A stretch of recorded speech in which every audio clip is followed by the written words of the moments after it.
The broadcast is now starting. All attendees are in listen-only mode.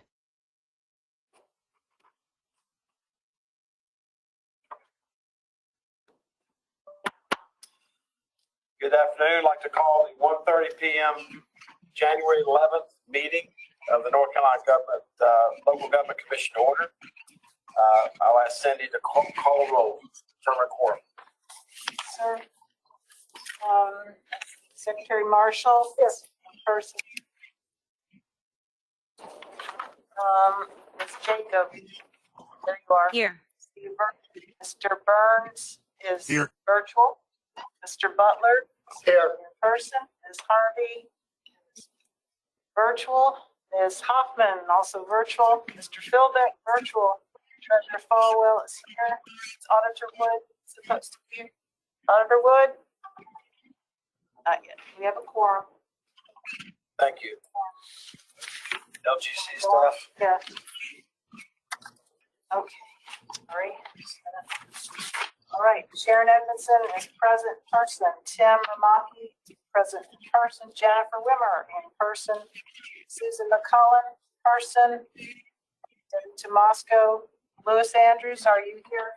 And virtually. Virtual. Thank you. And I'm here. Obviously. Okay. Thank you. Thanks. Just want to thank Victoria in the audience, Biff, Ted Brand, Chief of Staff, Mark Baker, Alex B. Roth. Mark, we have a guest. Sorry? Yeah. I just want to give you a chance to recognize yourself. Anyway, thank you all. And Auditor Wood has just joined us. Thank you all for being here. If you'll stand and join for our Pledge of Allegiance, Secretary Marshall will lead us in the pledge. Toast to the flag. Pledge allegiance to the flag of the United States of America, for which it stands, one nation, under God, indivisible, with liberty and justice for all. I'll salute the flag of North Carolina and pledge to the old North State love, loyalty, and faith. Thank you all very much.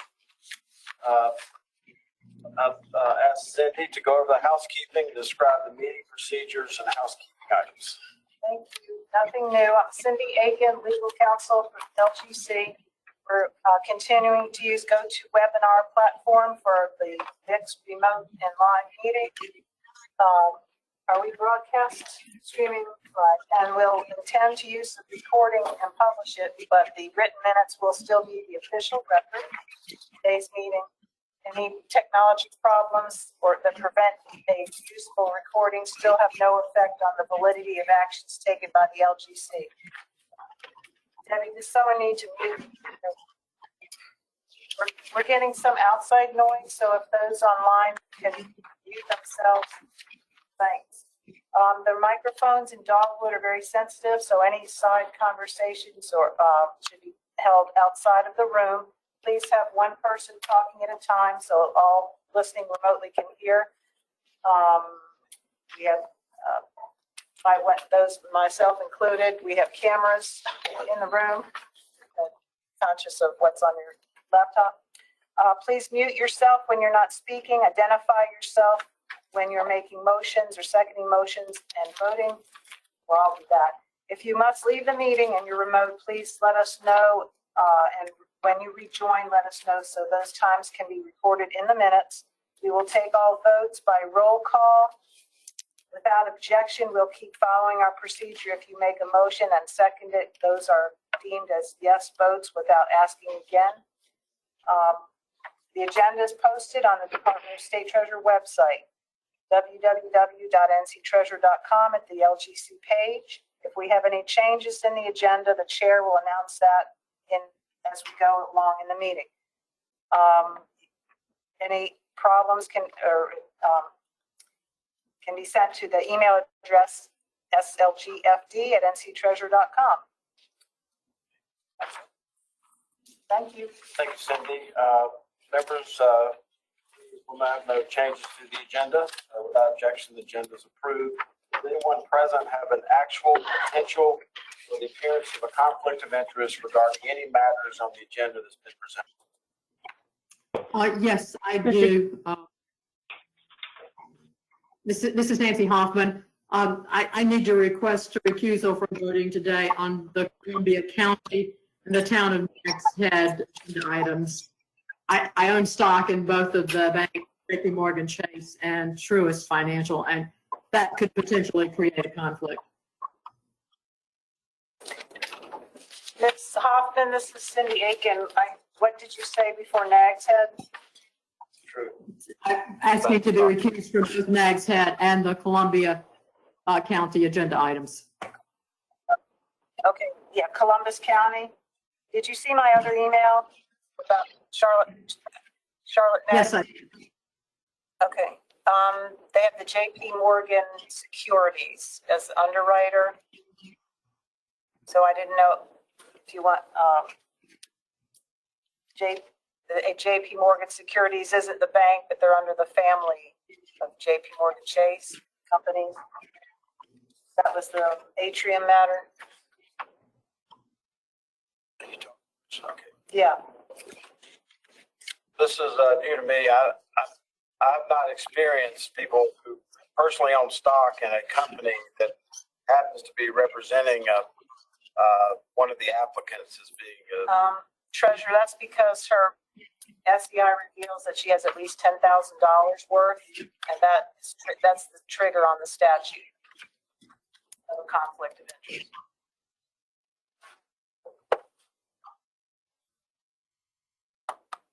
but she can note her conflict and then Choosing to not vote. she's choosing not to vote. Okay. Jamie Diamond, appreciate your stock ownership. Yeah. Others want to I speak? would, it's a very short list. yes, Mr. Treasurer, I would like to recuse myself from the Columbus County and Charlotte-Mecklenburg Hospital Authority matters. My husband is a shareholder in the bond council representing those two matters. Thank you so much. And we will deal with those as an agenda item so that it will make it less fussy for you not to vote. Okay. Thank you. Given that, I will ask for an approval of the meeting minutes of December 7th. So moved, John Burns. Burns, second. Second, Nancy Hoffman. Commissioner or Councilwoman? Council. Council, okay. Thank you, Councilwoman Hoffman. Any further discussion? Hearing none, the clerk will call the roll. Auditor Wood? Aye. Secretary Marshall? Aye. Ms. Jacobs? Aye. Thank you. Mr. Butler? Aye. Ms. Harvey? Aye. Thank you. Mr. Philbeck? Aye. Thank you. Treasurer Folwell? Aye. Thank you. Thank you. Now I'll turn the meeting over to Sharon for our DFIC response items, which we will take individually as a vote. Thank you, Treasurer. The first item on the agenda is for Brunswick County. This is a refunding of $11,225,000. It's a refinancing of an installment purchase. Their net present value savings are approximately $713,000, a little over 6.5%. They did receive an FPIC notification from fiscal management, and I'll turn it over to Susan to go over that. Okay, Doesn't explain what FPIC. FPIC stands for Financial Performance Indicator of Concern. And if an indicator arises based on data that is in their 2021 audited financial statements, and if you look at page 1 of 21, that's where Brunswick County starts. And If you flip back to page 4, you'll see that they have a red indicator beside the unit must address material and significant findings that the auditor reported. So those were findings that were, in this case, were in their single audit report. The unit had 2 findings that were either significant deficiencies or material weaknesses, one of which was an issue with vendor payment process controls, and they have successfully dealt with that. We were satisfied with their response, and their board members all signed their response to us. So we are satisfied with their response to the finding. Thank you. Mr. Treasurer, Aaron Smith, our Director of Fiscal Operations, is on the call with us to answer questions.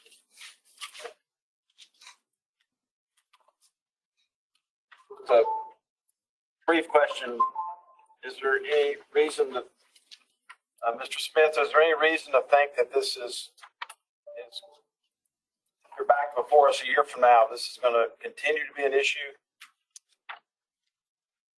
No, the original issue arrived from a circumvention of established controls anyways.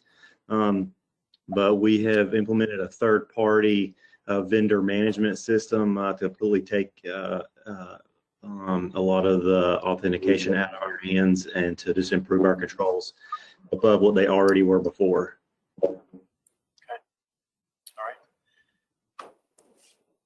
I was just thinking, as the fastest growing county in the United States, if you're having trouble with vendor payments, I would be concerned, but it sounds like you're getting your arms around it. So, Correct. any other questions from board members? Okay. Well, just so first is that you had a circumvention of your policies that were already in place. Mm-hmm. They had Correct. it sounds like they had a vendor that, I get it, but yeah. supposedly, even with this vendor posing as a vendor, and they weren't really a They vendor. weren't really a vendor, yes. But I thought what I heard him say is that it was a circumvention around their policies, their existing policies. Yes, that's what he said. All right. So then, I just guess, how do you know that the vendor you hired, which I think is a little extreme, but how do you know that the vendor you hired is going to catch everything, even a vendor posing or some fictitious person posing as vendor? They cannot, the invitations to vendors are sent by the county. So it's only going from people that we are approving as vendors, and then they verify the bank information, all the address, the TIN number, all that stuff. So somebody just can't originate a request from outside of the county. It has to come from us. Okay, great. Thank you. Mm-hmm. Do I hear a motion? State Auditor Beth Wood, so moved. I'll second it. Thank you. Motion second being made. Any further discussion? Hearing none, the clerk will call the roll.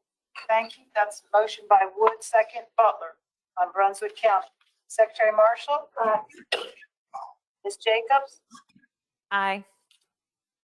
Thank you. Mr. Burns? Aye. Ms. Harvey?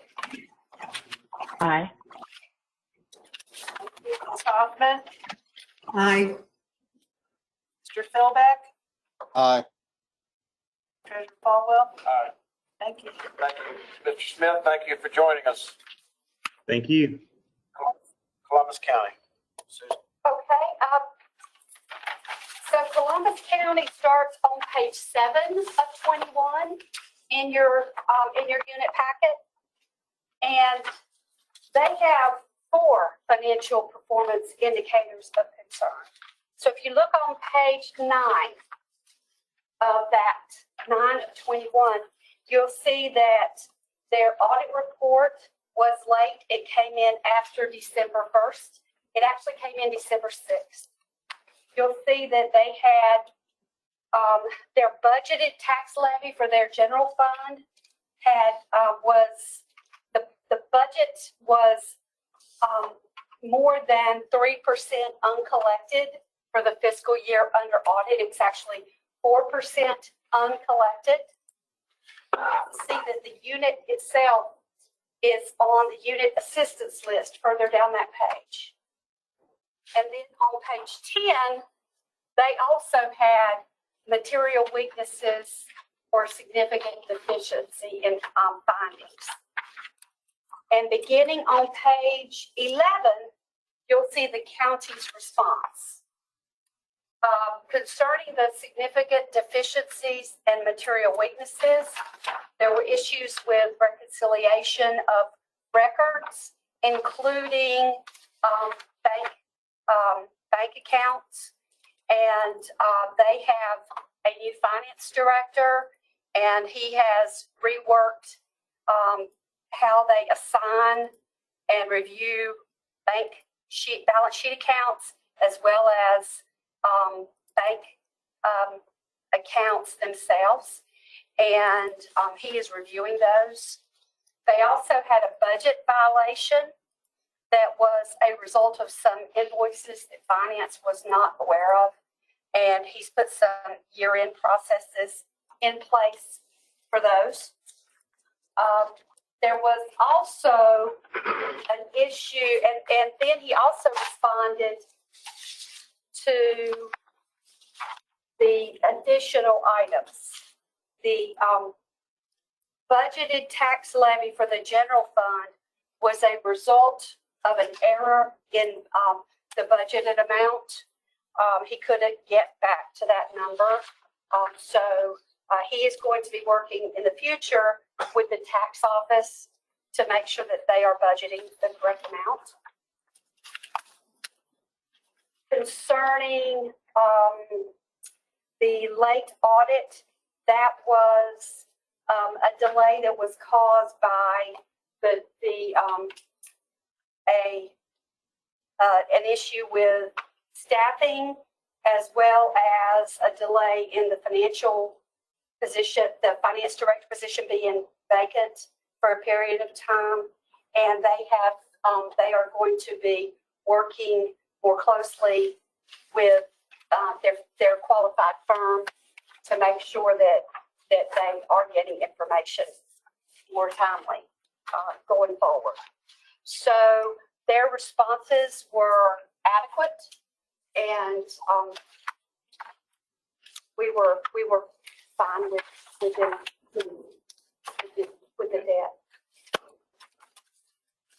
Before I go into discussion, is there a motion to approve? I have a question. Is it appropriate to ask who the audit firm is for Columbus County?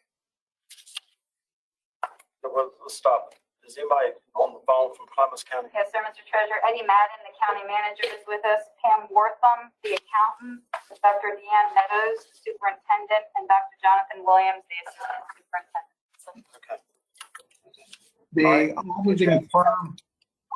The auditing firm for Columbus County is Thompson, Price, Adams, and Scott.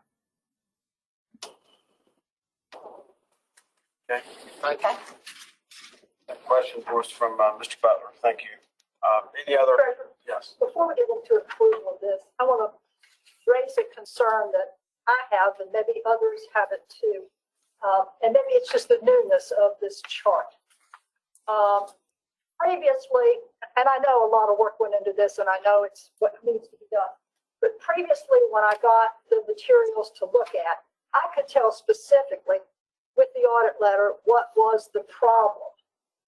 Whereas with this new system, the problem is listed in terms of what the statute says and not really what their situation was. I had to piece it together by looking at the response letter. But in order to figure if their response is adequate, which is one of our duties, I'm kind of in need of a cheat sheet that tells me what it is. when the part came up about the vendor and the prior one, all I knew was that they had exceeded their budget ordinance, and that doesn't really tell me what they did, what the actual act was that needed remediation.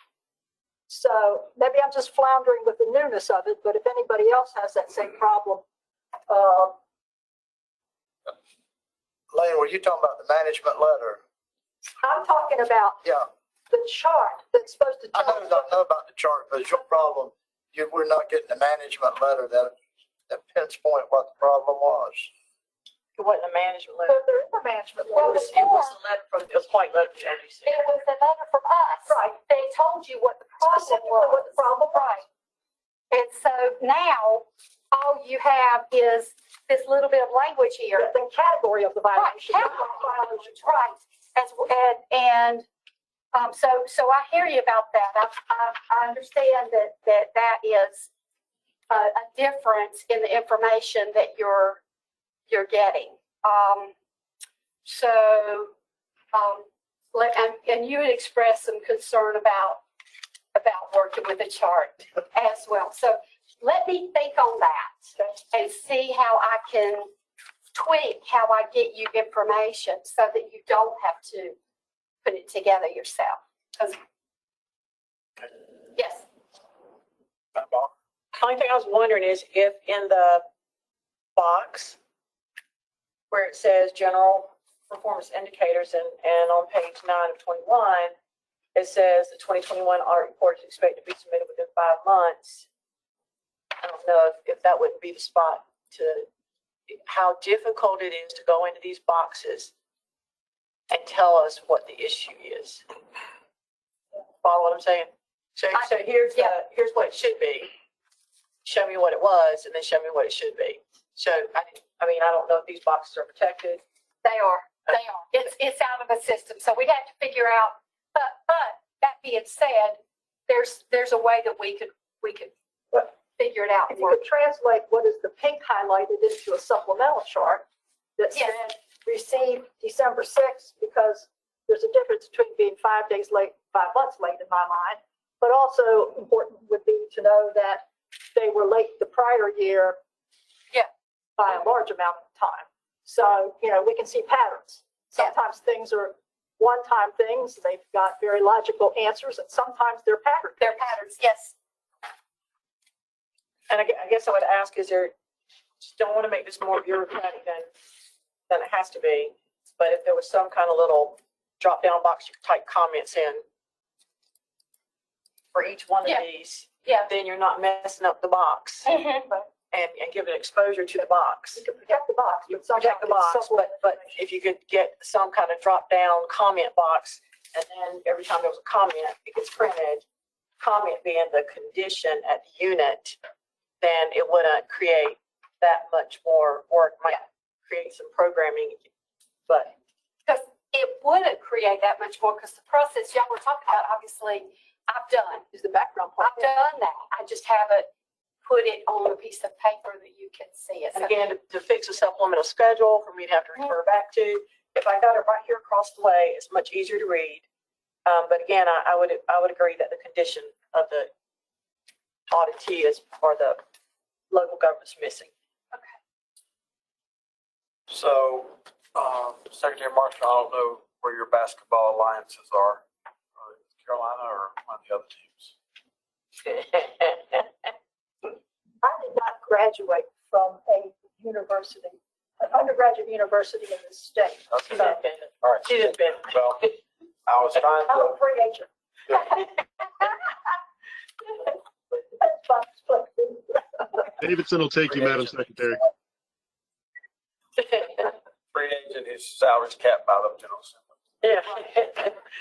Anyway, I wanted Alex B. Rolfe he was an intern, he was an economics major with a concentration in analytics. He's coming back on board this week, and he is the first thing I talked to him about was your concern about the mouse type in terms of how small the lettering is Yeah, on but this. we got one bigger one here I know. somewhere. It was. So my point of saying that to you is that Alex is going to be working with Susan, Debbie, Sharon, and others to whatever skills he has to try to put all this together that represents the changes y'all want to see made. Good enough? Good enough. All right. So, I mean, we do have a motion on Columbus County. No. Move approval. Those are leading questions. We have a motion to approve Columbus County. Do I hear a second? I'll second that, Mr. Treasurer. Thank you. Any further discussion? Yeah, hearing none, the clerk will call the roll. Columbus County matters, Marshall motion with a second by Butler. Auditor Wood. Aye. Ms. Jacobs. Aye. Mr. Burns. Aye. Thanks. Ms. Harvey is recusing. Ms. Hoffman is recusing. And Mr. Philbeck. Aye. Thank you. And Treasurer Falwell. All right.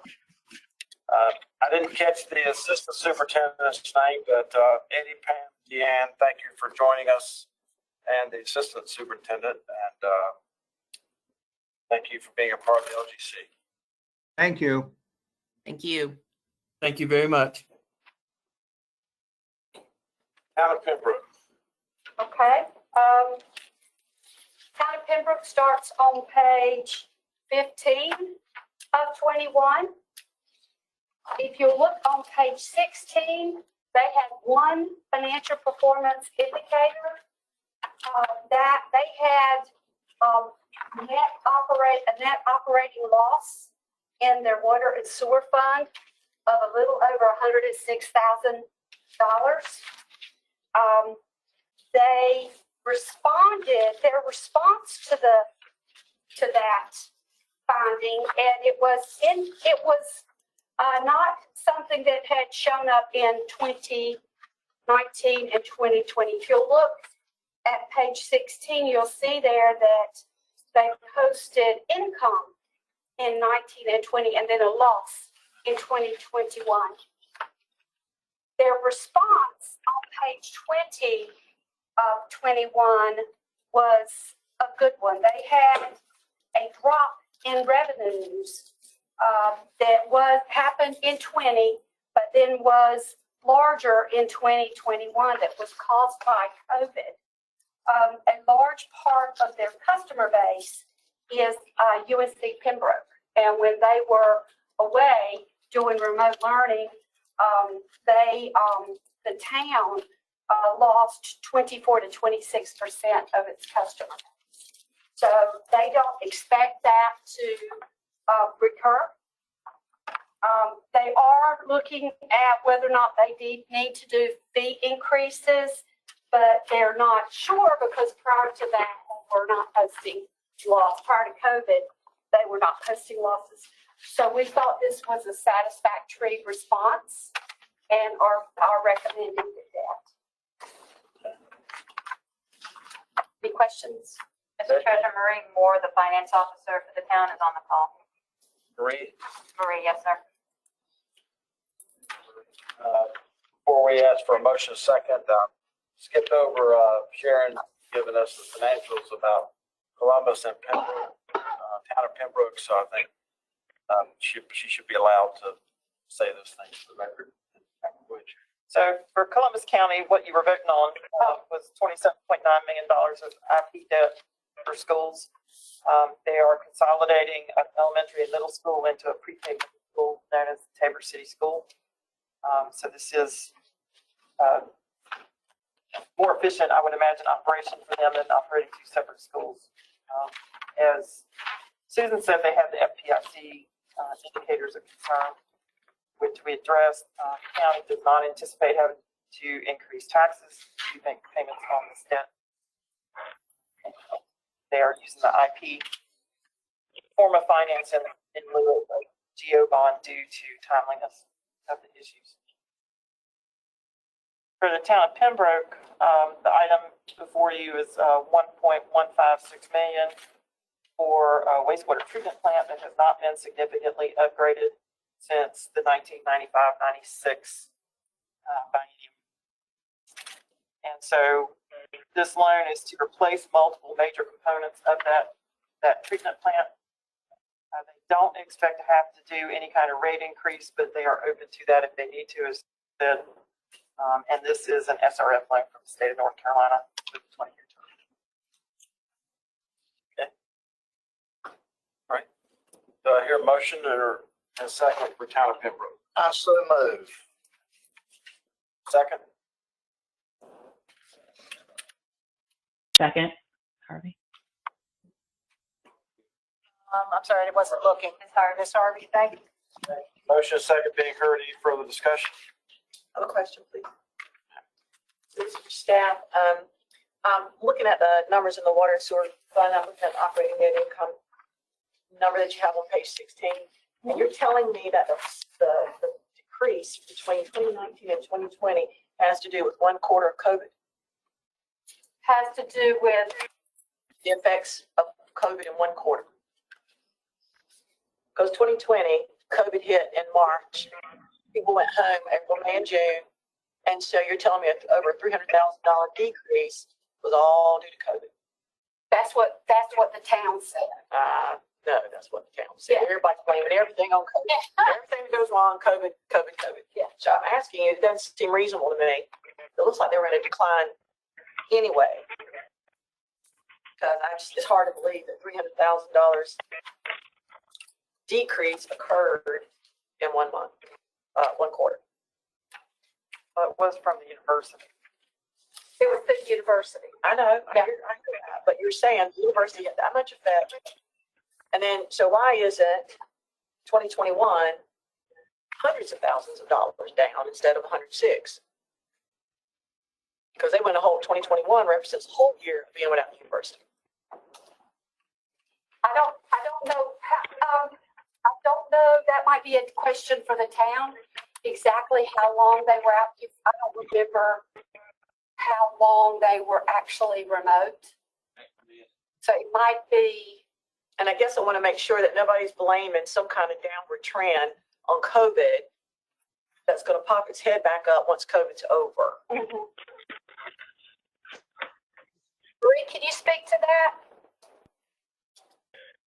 Yeah, well, what I can tell you is they were out. They left like in March, late March of 2020, and they were out. They were kind of late. They started back in like late August of 2020.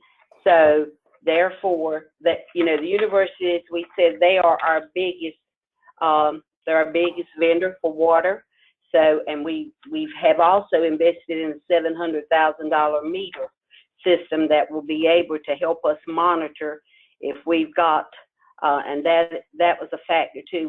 We spent $700,000 that we are looking at to help us monitor any water losses that we're having also outside of the university or anything. So, and we're also looking at rate increases if we had to.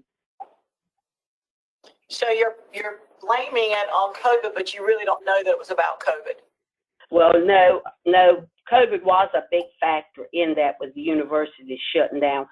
All of our students pretty much left that was in residentials. They left and was doing, a lot of them left and went home, but we did have some that did stay in the area, but most of them did leave. For the whole year of the school year 2021. 2020.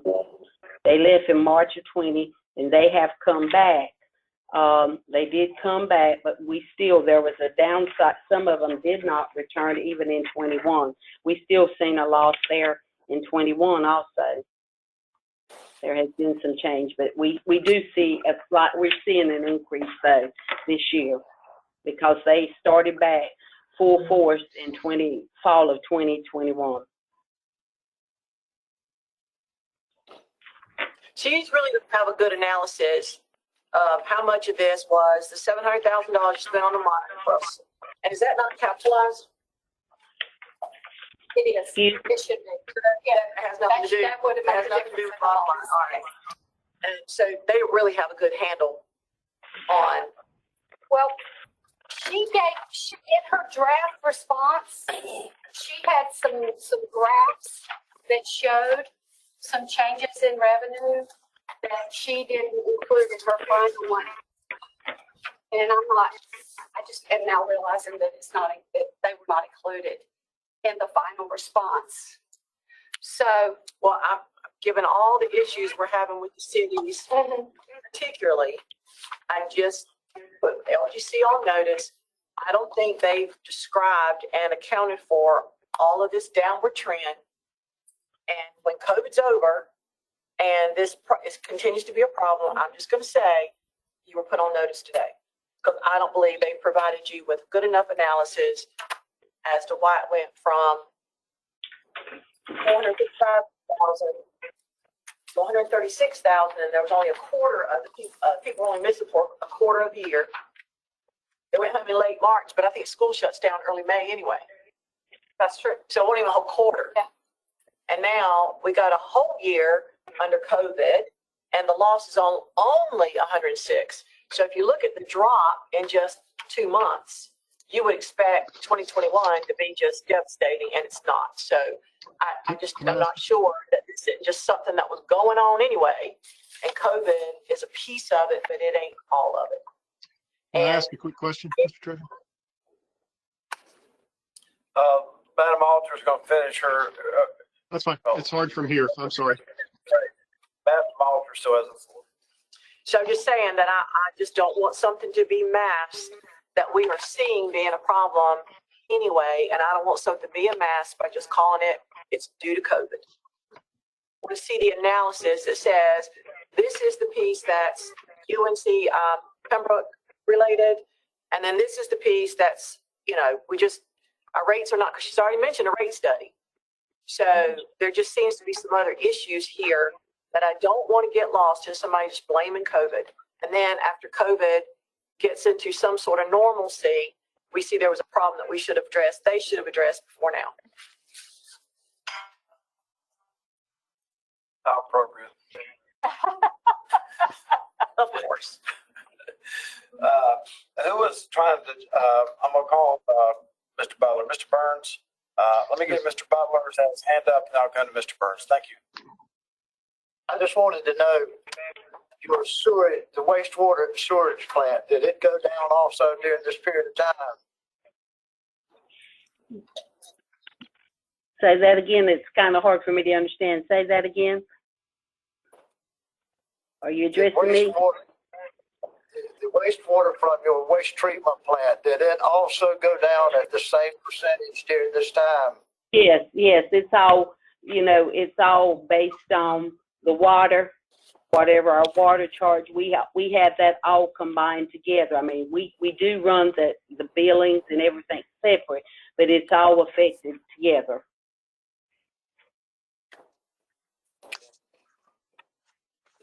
Mr. Burns.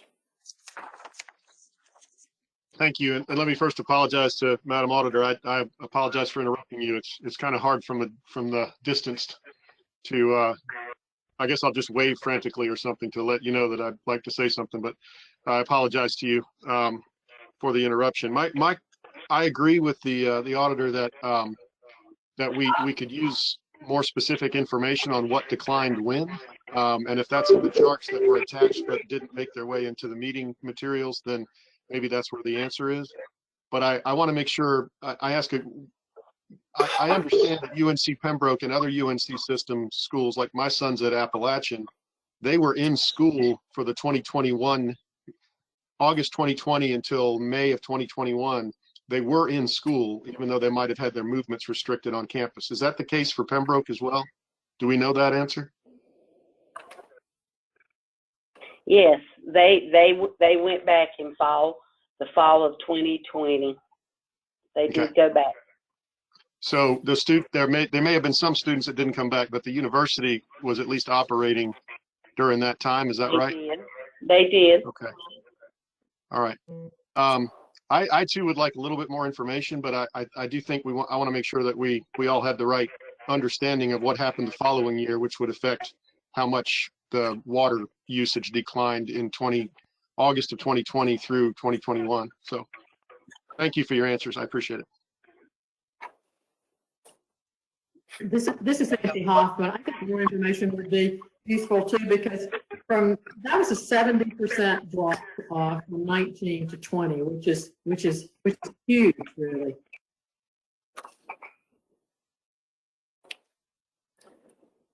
Thank you, Councilwoman. Yes. Is there any harm in postponing this? This is along with the state.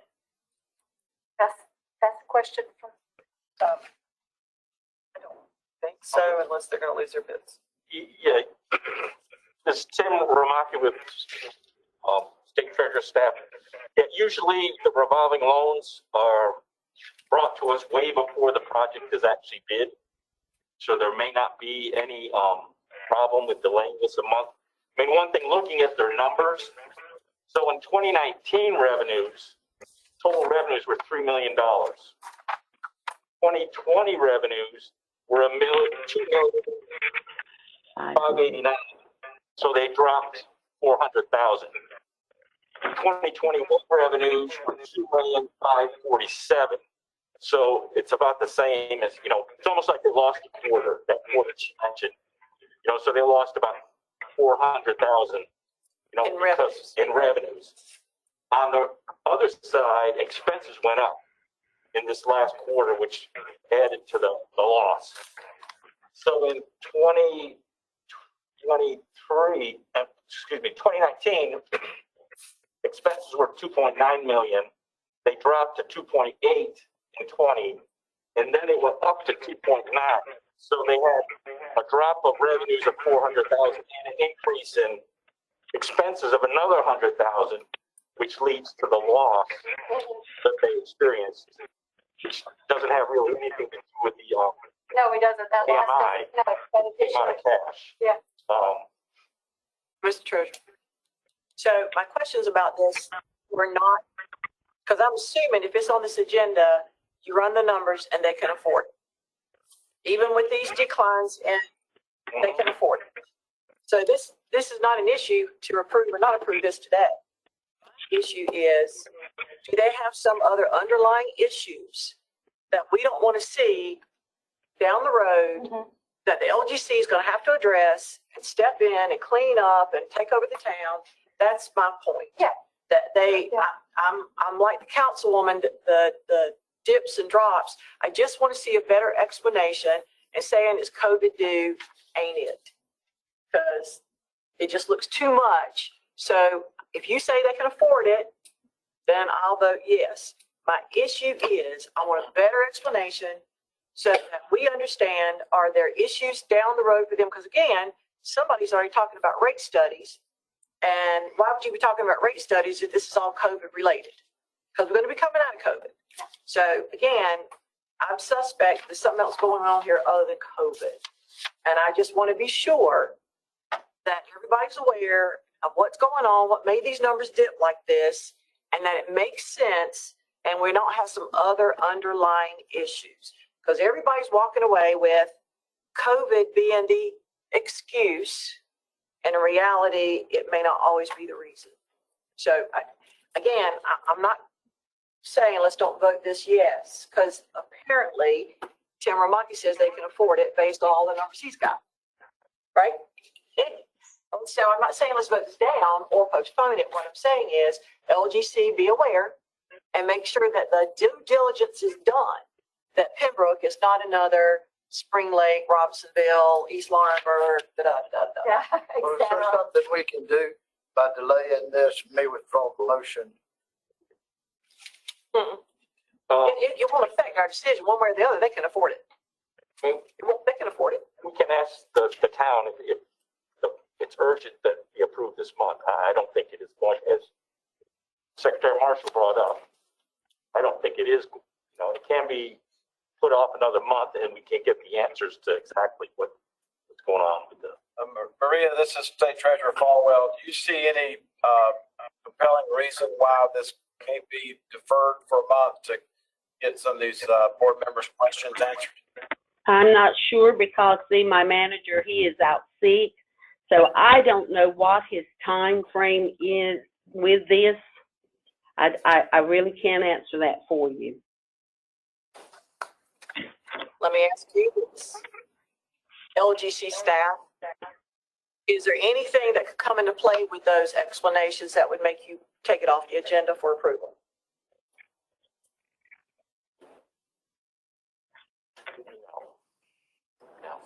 I mean, if there is some underlying issue that we don't know about, then they'll have to raise rates, and they're already on that path to raise rates to pay the debt back. How reasonable are the rates? The reason. Okay.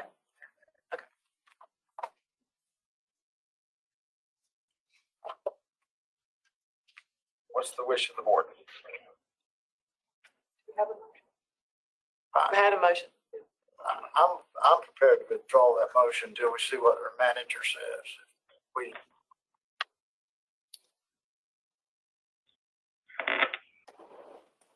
I'm glad to go back and do some additional work with the town and ask those questions and get a definitive from them about whether or not they need to do it. If you prefer that, if you would feel better. Oh, I just want to know what, I just want to know what the ups and downs are about, and I don't, just to say it's COVID related, I want to see numbers that support that. Students, this many students were out, this many were in, you know, with this many there, we had this revenue, with this many there, we only had this revenue, and then see if there are any gaps. And if the gaps are there, is it the rates? Is it leakage? Is it whatever? Yes, So probably some mixture of. I'm afraid it could be. And we are doing a study. We are checking into, we have one main meter that we have some concern, and we are checking into that main meter that does run at that university. That we are doing, we are checking into that, see what is happening at the university. As you said, they are about 26% of our revenue right now. COVID. Okay. So Okay. Cindy, you have something? Yes, Okay. this is Cindy Aiken. You can always add conditions, but I'm not a voting member, but in this situation, if I were voting, I'd rather delay rather than add conditions. So it's not, and we don't like writing conditions on the fly if we can avoid it. So that's all I was going to say. I think that, Maria, and I'm sorry that this seems to be the outcome, and maybe even a temporary outcome, but as you just described, UNC Pembroke is your largest user at 26%. You have some questions about the metering that's going on there, and I think it'd just be best for the health of the LGC, for the curiosity and the interest of the LGC board members, that we delay this until next month, so we make sure that we get all these questions answered. Okay. Does that need a motion? Motion on that? no, can I withdraw my motion? I'm withdrawing my motion. Was there a second? Yes, there was. Ms. Harvey, do you have any objection to withdrawing your second to the withdrawn motion? I do not. No objection. Okay.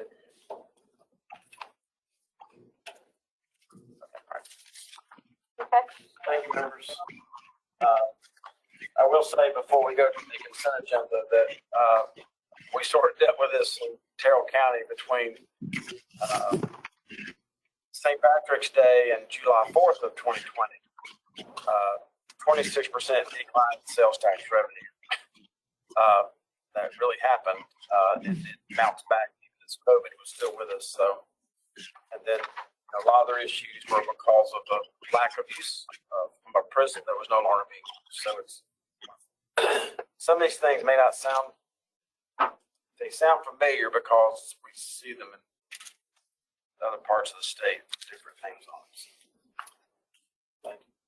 With that objection, I will pull Charlotte-Mecklenburg Hospital Authority Atrium off as a separate part of the, removing it from the consent agenda to vote on it separately. With that, we have the town of Leland, town, And also town of Nags Head. sorry, So two. apologize, That's okay. and the town of JP Morgan and BB&T Truist. Treasurer Hammer, Councilwoman Hoffman. Thank you for laughing. All right, so, we even have a consent agenda. So, Leland, Morehead City, City of Washington, Town of Holly Springs, City of Bessemer City, City of Charlotte, and Pembroke County. Do I hear a motion to accept those on the consent agenda? State Auditor Beth Boyd, so moved. Motion second. Second. Motion second. Nancy Hoffman. All Second, those- Hoffman. Thank you. Clerk will call the roll. Oh, any further discussion? Hearing none, clerk will call the roll. Consent agenda, Leland through Pamlico County, but not Charlotte-Mecklenburg Hospital Authority or Nags Head. Wood, motion, are we going with Hoffman? Yes. Ms. Secretary Marshall? Aye. Ms. Jacobs? Aye. Mr. Burns? Aye. Mr. Butler? Aye. Ms. Harvey? Aye. Thank you. Mr. Philbeck? Aye. Thank you. And Treasurer Falwell? Aye. Now we'll consider the Town of Nags Head financing agreement for $1.2 million. Staff recommends. Do I hear a motion? So moved. Second. Second. Motion second being made. Any further discussion? Hearing none, the clerk will call the roll. Okay, Nags Head, that's Marshall motion, Wood second.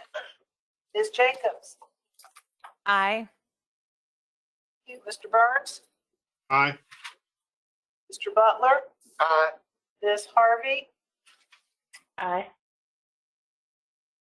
Ms. Hoffman is recusing. Mr. Philbeck? Aye. And Treasurer Falwell? Aye. Thank you.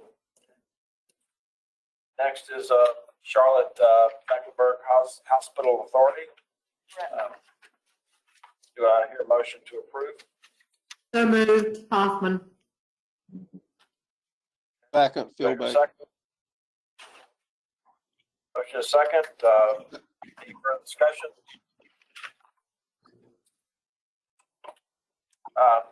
Hearing none, the clerk will call the roll. Charbeck, also known as HM, that's a Hoffman motion, Philbeck second. Auditor Wood? Aye. Secretary Marshall? Ms. Jacobs? Aye. Mr. Burns? Aye. Mr. Butler? Thank you. Ms. Harvey's is recusal.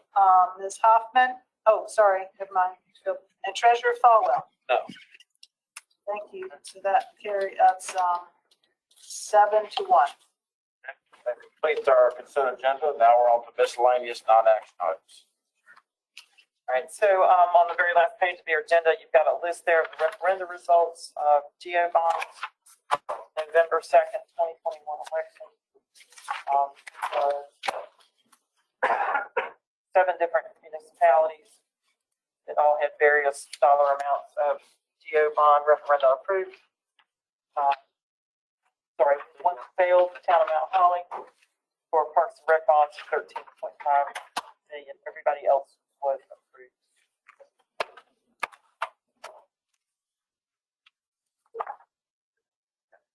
Thank you. Now we're on to unit updates.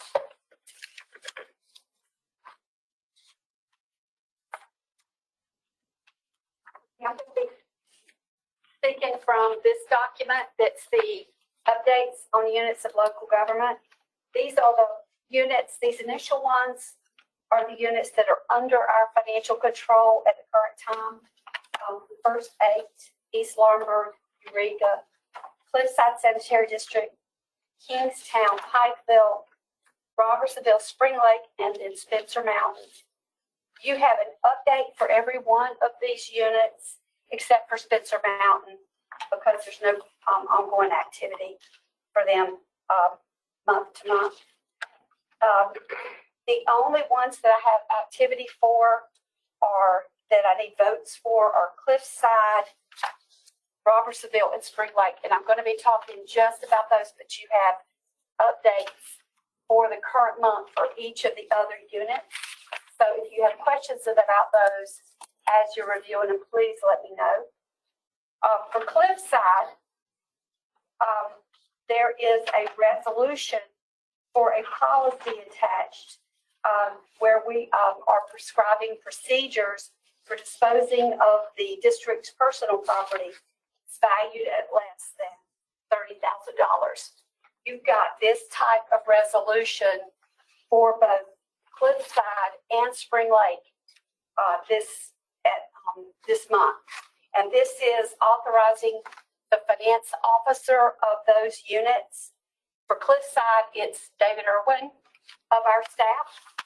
And for Spring Lake, it's David Irwin of our staff to dispose of property that's no longer in use so that we can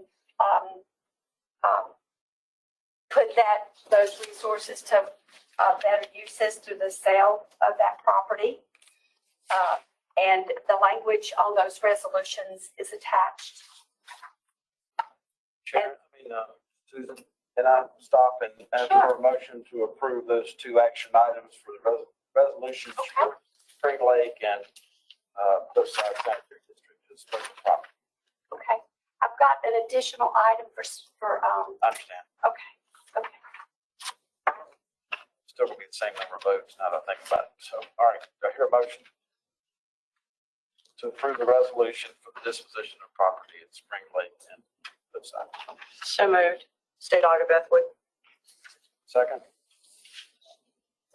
Second, Secretary Marshall, any further discussion? Hearing none, the clerk will call the roll. Okay, I followed that. Members are voting on the two property disposal policies, one for Spring Lake, one for Cliffside Sanitary. All right, Wood and Marshall. Ms. Jacobs. Aye. Thank you. Mr. Burns. Aye. Thank you. Mr. Butler. Thank you. Ms. Harvey. Aye. Thanks. And Ms. Hoffman. Aye. Thanks. Mr. Philbeck Aye. and Treasurer Follow. Thank you. Susan, you can continue any way you see fit. I have a quick question.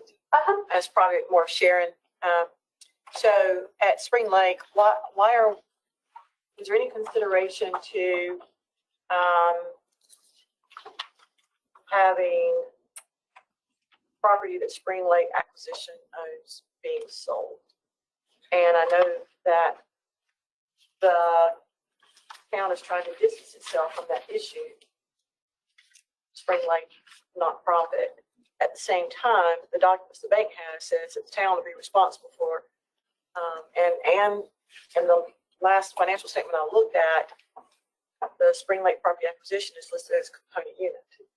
So there is some, it's in the financials. So there is some tie. And obviously, the fact that a component unit says there is some control. So any thought to selling off all that, getting rid of this headache? We've had some discussion about that. The current board members for Spring Lake property acquisitions, it's either 2 or 3 or 3 to 4 need to be replaced because they were voted out of office.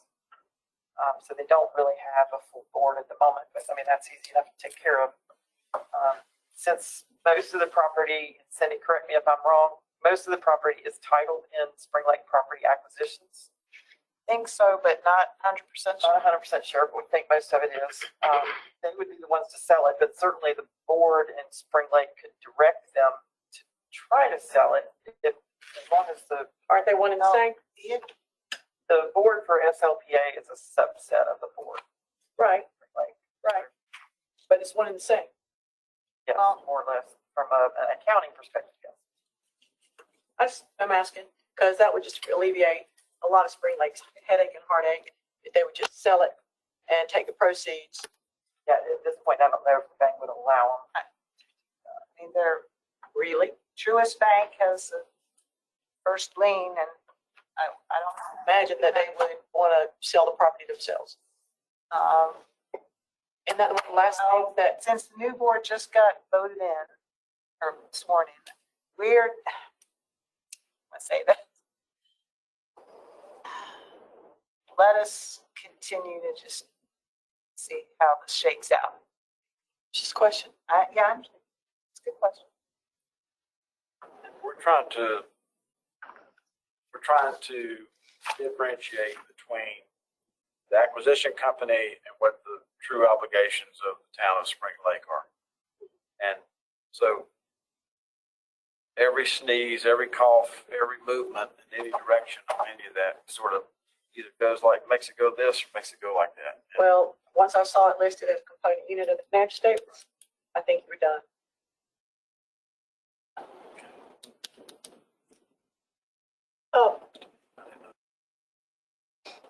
I haven't looked at any of the documents, but if it's in the name of a different entity, without appropriate things happening in between, there could be a cloud on title that would diminish the value of the property. Buying a lawsuit in that realm is not a good idea if it can be avoided.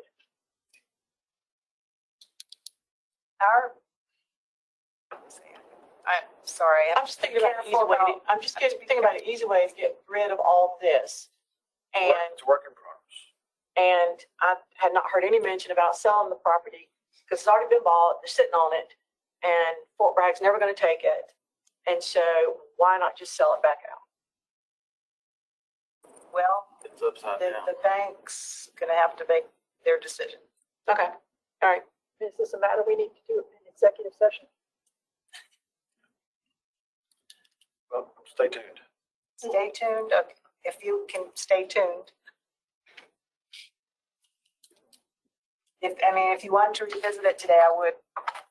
That would be better. Well, Secretary Marshall suggesting a closed session.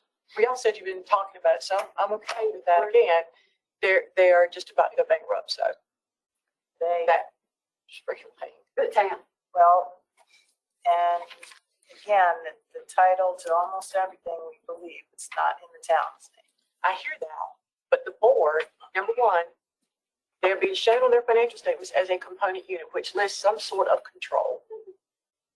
And then As secondly, a blended component unit, which is a closer relationship. Yeah. For an accounting purpose. right, but, and then the board on the Spring Lake property acquisition is just a subset of the commission board, so. Okay. Trying to get rid of a headache. Next. That's your definition of get rid of it. Okay. Humor. There you go. The other item that I need you to vote on today is for the town of Robersonville. We have two budget items. If you look on page, you've got the town of Robersonville. Attached to that is a budget amendment that is increasing revenue for $14,811.30. And a second budget amendment that is increasing revenue for $4,571. And both of those have the justifications underneath. We're increasing appropriations in the general fund for some ARPA money from HHS, as well as some money from the Department of Insurance, a grant.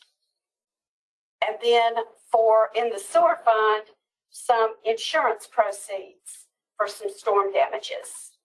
So I need the commission acting in Robersonville's behalf to approve those budget amendments. Do I hear a motion? So moved, John Burns. Thank you, Mr. Burns. Second. Second, Nancy Hoffman. Thank you. Any further discussion?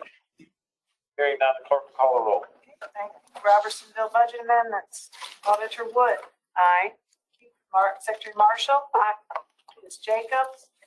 Aye. Thank you. Mr. Butler. Aye. Thank you. Ms. Harvey. Aye. Thank you. Mr. Philbeck. Aye. Treasurer Falwell. Aye. Thank you. Thank you. Does that conclude the updates? No, I've got one more thing. Okay.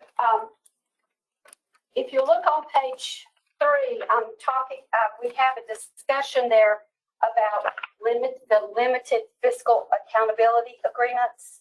At the current time, we have 34 units that are under limited fiscal accountability agreements that we have executed with various local governments. And they are doing well, complying with the requirements of those agreements. You also have this spreadsheet in your packet. I apologize, it doesn't have a page number on it, but it's labeled units of limited fiscal accountability agreements.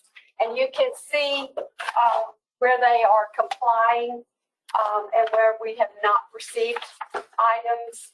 And for the most part, they are doing a good job complying. We are getting ready. Some of the things that are in these agreements are unit visits, various budget to actual for 3, 6, 8, and 9 months, board training, and then a 2023 budget review process. We are getting ready to roll out the board training, and this is a new process for us that we have not done in the past. So we've asked Mark Baker, who is a fiscal analyst with the fiscal management section. Mark has been instrumental in helping us develop this training program. And he's going to give you just a brief snapshot of what these governments that have not had access to this training in the past are going to be able to see. Beginning, he's going to talk some about the sessions, the timing, that type of thing. But this is a new resource for local governments that we're providing. So thank you, Mark. Thank you. Well, I'm excited to talk to you briefly about the information that we have for you about this new program, and it's mainly directed toward board members. So up on the screens, there is a PowerPoint there, and again, this is going to be directed to board members. So our staff has developed 2 different types of training. One is going to be in person. One is going to be an online version, very similar with a few differences. We're going to focus mainly on General Statute 159. That's our lane that we want to stay in, the Local Government Budget Fiscal Control Act. When this training is completed, participants will receive a certificate saying that they have completed it. The next slide shows you some of the areas, the topics that we will cover in the training. We'll talk about responsibilities of board members and how important their responsibilities are. We'll explain to them what the Local Government Commission is and what authority this commission has. We'll spend a lot of time on budget development and the management of the budget. We'll talk a lot about the duties of the finance officer, the importance of monthly financial reports and how they should be expecting those from their finance officer so they can stay abreast of what's happening. We'll talk about the pre-audit process. We will discuss with them the annual audit requirements and why audits are important and why they want those in a timely manner. We'll talk about debt policies. We'll do a small section on ethics and conflicts of interest and the importance of internal controls. And so you can see it's packed full for these members. It's about a 2-hour training with questions. It's about 3 hours. We're going to do an in-person component of it. We currently have 6 training sessions scheduled over the next 3 months. We're starting in the eastern part of the state. We've got a few more risky units in that area of the state, and because of weather, it's a little easier to do that in the eastern part of the state than the western part. This is all provided free of charge to the units on the unit assistance list. We've worked with the local council of governments to help us facilitate training locations. We are requiring this for units that are more at risk, and we're strongly suggesting it for all other units on the UAL. We put this out to them about 3 weeks ago. We're already getting very positive feedback. I checked right before I came down here. We've already got 152 people registered for these 6 sessions. The first one will be January 20th in Wilson. Some of the towns that are already signed up, Elm City, Enfield, Tacoma, Scotland Neck, Fremont, Pikeville. And then our second one will be January 25th in Martin County. We've got Bath, Everett, Robersonville, Goldsboro, Halifax. So we're very excited about our in-person training. So, Mark, is that right? Yes. Mark, yes. So, any testing along the way There is. to make sure they got it? There is. And I take your word for it. And is it a one session, one time, or is there multiple sessions for, say, the town signs up, there's multiple sessions in order for them? There's a lot of stuff to go through. So you're telling me it's just. So the in-person is a one-time, it's scheduled for 3 hours. We also have online training.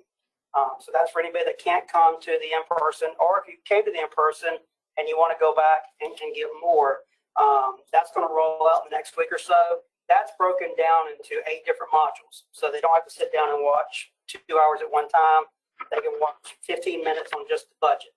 At the end of each of those modules, there is a quiz that they have to take. And to get that certificate, they have to, of course, pass that quiz. How about the in-person? So the in-person, is there a test? We probably will at the end of that give them a test also. And you could fail. I hope so. Because I'm just saying, some of the training that I do online, you just get to answer the questions over and over and over again until you get them all right.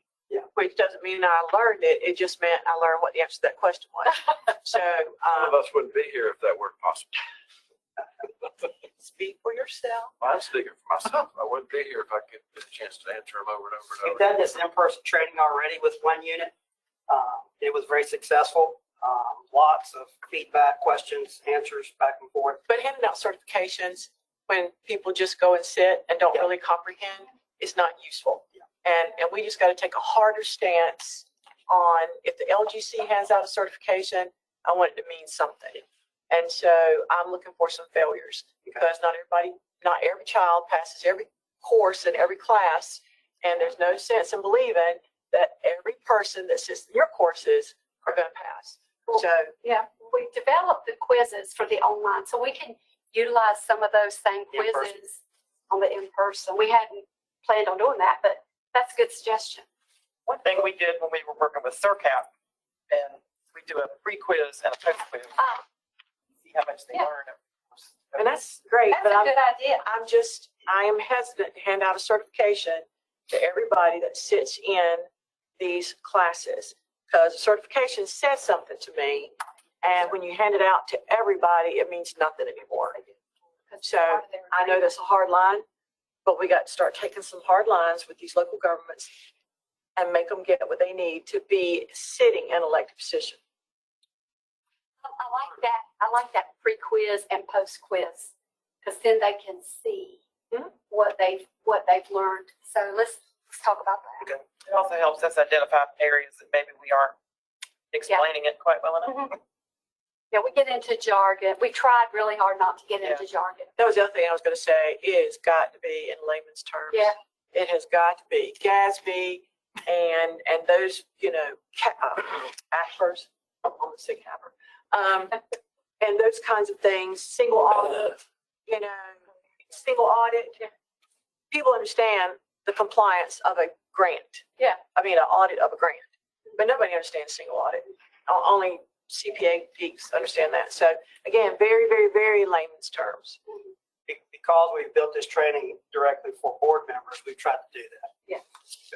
We've got a lot of finance officers from these towns that are coming to the training, but we've directed the training to board members. Well, even though my office writes to legislators and the governor, we were writing our reports initially as if we were writing to another CPA. We knew who our audience was, but we still continue to write them just because it's our everyday language, it's our everyday jargon. It's hard to get away from that.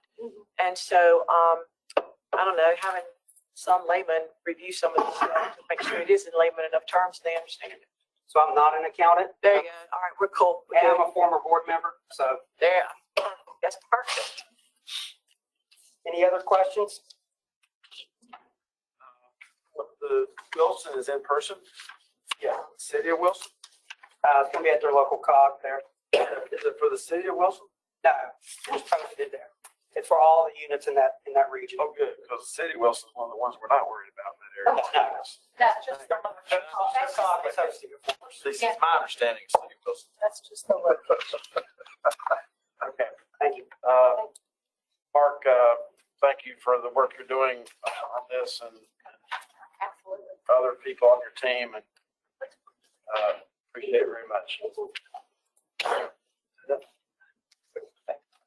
I do have one, this is Sharon, I have one quick announcement question for the board members. We get requests at times from outside parties to send information to the LGC members. And what we would like to propose at this time is to have those requests sent to our central mailbox, the slgfd@nctreasurer.com, and then we will forward those items to the LGC members.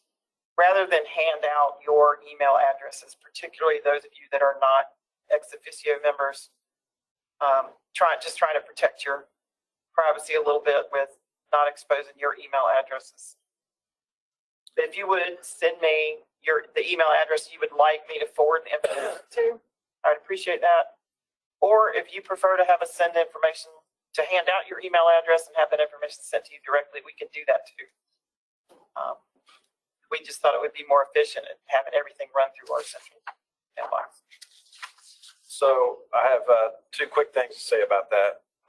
One is that in doing it this way, I get it at the same time everybody else on this board gets it. You all get it at the same time. So it's fair in that respect. And secondly, and I'm probably the worst offender on this board, if we get a little tired or a little sloppy and we hit reply all back to an individual constituent, then all of a sudden you shared all the addresses with everybody. So Very true. I know that's never happened to anybody else here, but we will be cognizant of that, out of respect for the other board members in this process. Okay. Thank you. Without objection, that's what we'll do. Unfortunately, there's one more agenda item, and just wanted to announce to the board that this will be Tim Ramaki's last LGC board meeting before his retirement at the end of the month, unless something has changed. Say it ain't so, Tim. Say it ain't so. He didn't say nothing's changed. Maybe his eyes are saying nothing's changed. Nothing's changed. Mr. Treasurer, yeah. I'd like to when I went in my briefing with Tim and was going through and he was explaining things to me and that questions I had, and I looked at him, I said, you must have been doing it right because you hadn't had one go south on you yet. Yeah. There was no better compliment to pass on to him. He's done it right. He hadn't had one go south on him yet. I think he's trying to get out here for one of us. Tim's been with the department since 1998, served under 4 different treasurers, and has been in his current position for almost 20 years. So, Tim, I think that everyone, especially with your accomplishments, deserves not only a round of applause, but a standing ovation. Thank you.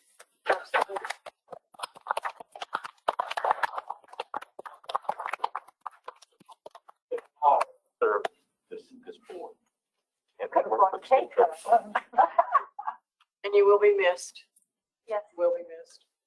So Tim wouldn't let us throw him a party, which I guess given COVID is probably a good idea. But I will miss Tim's wisdom, his extremely knowledgeable brain. I mean, I can't tell you how many times I have to go in his office and say, explain this to me. And also his little sly sense of humor. It's the quiet ones you got to watch out for sometimes. Well, he can really come up with a singer every once in a while. So we will miss you a lot. And if you decide to change your mind, it's okay.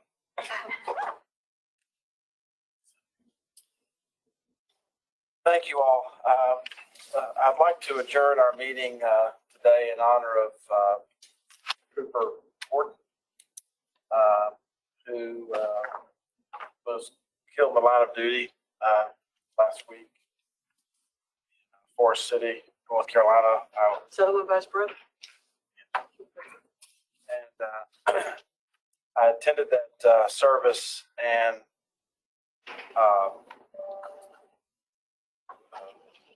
family has 3 sons, and they were all highway patrolmen. And so there was a great outpouring of support for the Horton family. And unfortunately,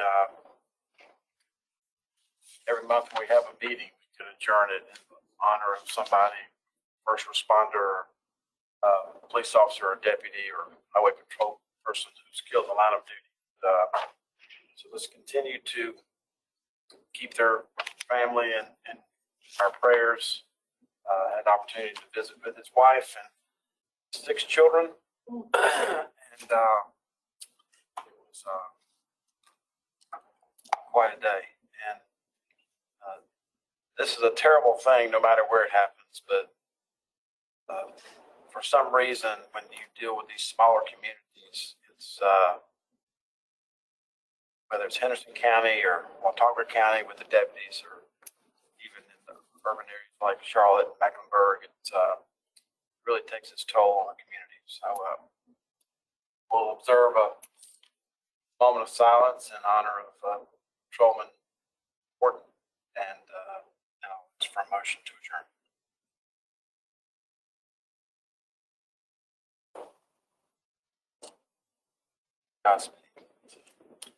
Do I hear a motion to adjourn?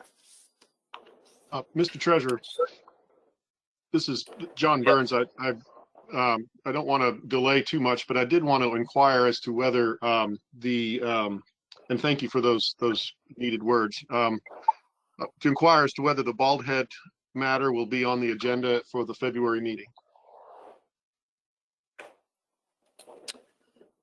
Madam Auditor. There's a letter being drafted right now. I do not expect the Bald Head Island issue to be back on the agenda until this commission gets a valuation that is reliable and credible, and I will fight that. I will take it to court. I will do whatever it takes, but I am sick and tired of the pressure being put on this commission to put something on the agenda for approval that does not fit the requirements of GS 159. And that letter, my second letter, will again reference GS 159 that says we are not supposed to be approving bond sales that are in excess of the value of the assets to be bought. And as of yet, we do not have a credible and reliable valuation. So I'm sending a letter to the treasurer. It's being finalized as we speak, insisting that not only Bald Head Island, but no other local government comes on our agenda without all the criteria being met. I am sick and tired of the pressure on the treasurer and the commission to put this item on the agenda, and it does not meet the criteria. So I'm hoping he will follow my insistence. And until we get that valuation that meets the criteria of GS 159, it does not show back up on the agenda. So, Mr. Treasurer, you can answer him any way you want to, but. Mr. Burns, I would add to what's already been said that there's been a lot of months dealing with this issue. And I have not changed what I've said yesterday is what I'll say today, what I say will say tomorrow. And that is that this is the transaction, the likes of which has never occurred in North Carolina. Secondly, given the fact that the people who pay the number of people who actually pay the tolls for this ferry system outnumber the residents by some months of the year 6 to 8 to 1. And when we're dealing with something that's never happened before, where a majority of the tolls are paid for by working individuals who have, that's their only way to get to work. And when you look at what's happening with just parking fees at that particular facility, I've said, and I'll say today, and I'll say tomorrow, when the governance, transparency, and the valuation of this transaction all align, we will put this on the agenda as soon as possible. And there's no one that would like to see those three things align faster than I would. May I respond briefly? Sure. I express no opinion about what I would do with this motion. And I hear both of your comments. And I have formed absolutely no opinion on whether I would vote to approve or deny this bond sale, but it seems to me that both of your well-stated concerns are issues that would go to the question of whether we approve it or not. And I wonder whether it should come before the board in order to be discussed, rather than to be held back by the decisions of one or two members of the commission. As valid as your points very well may be, I don't know how valid they are because we haven't had an opportunity to review anything but the newspaper stories about it. And as I recall, Auditor Wood, your initial letter back in December, you expressed some concern that the new members of the board would not be able to come up to speed in time to discuss this matter. But it's now been a month and a half, and I would really like the opportunity to review the record and decide for myself whether I would vote to put it on the agenda or vote for it. Either one of those votes, I don't really even know what that vote would be at this point because I haven't had an opportunity to review the materials. Commissioner Burns, let me remind you, it's not your choice to put it on the agenda or not put it on the agenda, period. That is the chairman. And the chairman is directed by the state statute of when we can vote on and approve or not approve. So again, Madam Auditor, I appreciate your position, but I believe that as a commission, we can control our own agenda. When it meets the criteria of GS 159, and this one does not. So now what you're doing is opening the door for everybody who wants to be on the agenda, whether they meet the criteria or not. And that is not, we are not going to be pushed by political pressure. This has nothing to do with whether I'm going to approve it or not. What I is going to do is give me the right numbers to decide to approve it or not. But right now we don't have them. And so until it meets the criteria of GS 159, it better not show up on this agenda. And it's not your vote. Madam Auditor, I do believe that the rules of procedure, and I'm not sure, I'm not going to make a motion today because I was really making a point of parliamentary inquiry here. But I do believe that a governing board can vote to add a matter to its agenda, even over the objection of its chairman. I'm not saying we need to do that. I was asking for information, but perhaps we'll take a look at that in March. He's doing it outside of the statute. Then go read the statute and then redecide that comment. Because if you do it and this board votes to put it on the agenda, you're doing it outside of the statute. So I'd go ahead. love the opportunity to review what we have and compare it to the statute. I don't have anything to review. That's my point. Thank you, Mr. Burns. Thank you, Mr. Chairman. I knew Mr. Treasurer. that's what that appointment was about. I knew that's what this whole reappointment was about. Getting somebody on here that would get it on the agenda. Madam Auditor, you and I are both, I'm a former elected official, you're an elected official. If you have any aspersions to cast on my acceptance of this appointment, you can do that in the newspaper and I'll respond, but do not, please, ma'am, I have the utmost respect for you. Do not cast aspersions on the reputation and ethics of the three members of the committee who have answered the governor's call to sit on this commission. I will not stand for that, and I will not stand for that on behalf of the other two members who did not ask me to speak today, and nobody asked me to bring this up, and nobody asked me to vote on this issue in any way. I would like to know why a very consequential matter is not on the agenda. That's the only question I ask. So you and I have had a long-standing relationship, and I have the utmost respect for you, and I would never question your appointment to this board or your service in any other way to the state of North Carolina. So please don't do that to me. Statutorily required I'm on this board. There is no appointment here. And the other piece of it is, I even know until this thing gets straightened out, we get a valuation that's credible and reliable, why you would bring it up. Because we don't have one, and it's been established, we don't have one. Thank you. Do I hear a motion to adjourn? I so move. Thank you. Do I hear a second? Nancy Hoffman, second. Alter Wood, second. Thank you, Ms. Hoffman. Any further discussion? Hearing none, the clerk will call the roll. Secretary Marshall? Aye. Thank you. Ms. Jacobs? Aye. Thank you. Mr. Burns? Aye. Thank you. Ms. Harvey? Aye. Thank you. This is, sorry, Ms. Hoffman? Aye. Thank you. Mr. Philbeck? Aye. And Treasurer Follow? Aye. Thank you. We're hereby adjourned. Happy New Year, and we look forward to seeing you next month. Dear Lord.